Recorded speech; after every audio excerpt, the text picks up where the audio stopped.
Handa ang Malacanang na makipagtulungan sa anumang investigasyon sa pork barrel scam. Ayon kay Presidential Spokesman Edwin Lacerda, hindi pipigilan ng palasyo ang mga miyembro ng gabinete na humarap sa investigasyon. Hangad ng palasyo na matukoy at maparusahan ng mga taong sangkot sa maling paggamit ng PDAF. Si Rocky Ignacio ang ating tagapagbalita.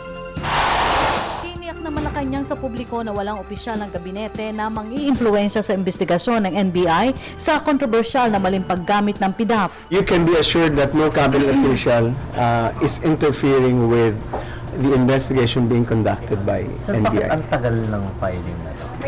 I know it's a case build-up. I cannot answer that question.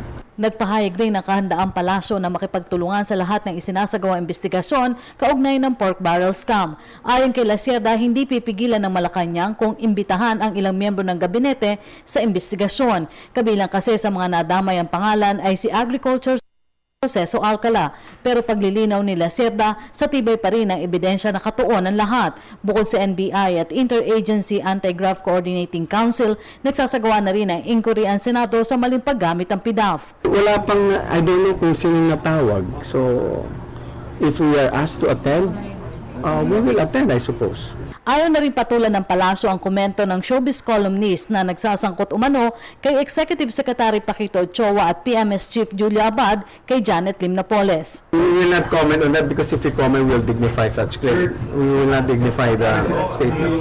Nagsalita si Lacerda matapos ang halos 5 oras na cabinet meeting na ipinatawag ni Pangulo Aquino. Ayon sa kalihim, mga sensitibong usapin ang tinalakay sa pulong. The President decided to hold the cabinet executive session because there are matters, sensitive matters discussed. So we cannot say anything beyond that. Para sa Telebisyon ng Bayan, Rocky Ignacio.